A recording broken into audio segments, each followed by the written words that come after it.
I expect something close to a blowout, Kevin. Georgia has come on, even though Carson Beck has thrown way too many interceptions.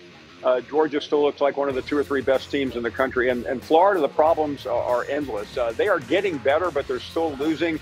The game is really about Billy Napier. Can he make it respectable? I can't believe I'm saying that about a Florida head football coach, but that's the shape he is in right now. And by the way, that game on ABC 3:30 Eastern. Let's go to Oregon, #1 in the country, take it on Michigan.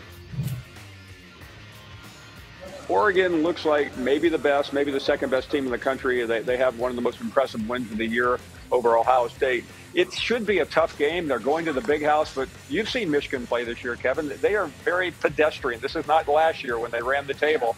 I think Michigan will continue to implode and get ready for a beatdown in about 4 weeks against Ohio State. They'll lose this game badly. It's incredible that Michigan can't figure out the quarterback position. You're Michigan. What about the coaching matchup? Ohio State, Penn State, and Happy Valley. It's who do you expect the least from here? Ryan Day has an unbelievable record, as we all know. It's unmatched, except he can't seem to break through and having lost to Michigan 3 straight years. I think he'll win this game. This is a game he always wins. And guess what?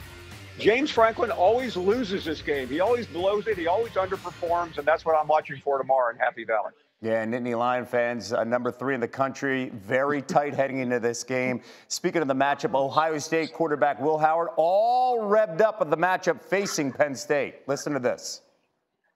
I'm stoked. I cannot wait. It's going to be a homecoming for me. I grew up a Penn State fan. I wanted to go there my whole life. They didn't think I was good enough. But I guess we'll see next week if I was. Will Howard from Downingtown, Pennsylvania. How about an Ohio State quarterback? I know he transferred from Kansas State, not being recruited by Penn State in their own backyard. You mentioned James Franklin and the history of not winning the big game. He has struggled here specifically. How much would a win over the Buckeyes change the perception of Franklin and this program? Well, Kevin, we would have to take out the easiest and laziest take in college football, that James Franklin can't win the big one. He beat Ohio State, but it's been so long ago. I was an elderly man at that point. You see the record here, 1-12. I mean, that is a disastrous record. I mean, he always loses to Ohio State and Michigan. And it's just it's a mark on his resume that is otherwise very respectable, as you well know. Okay, let's just say Penn State gets the win.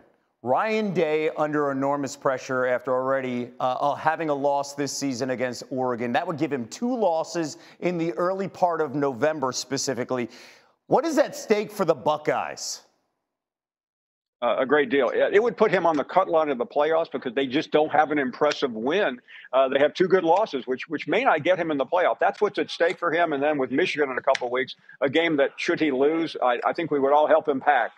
Oh, let's not forget they've got undefeated Indiana on the schedule as well. So the idea of Ryan Day having 2 losses in Ohio State in early November, that's a nightmare scenario. Paul, thank you. Safe travels. Here's our ABC College Football Saturday triple header. We've got the U in action, undefeated, then Florida, Georgia, and the middle of the game of the afternoon, and then Texas A&M, a sneaky good one on the road at South Carolina. Prime. Hallelujah.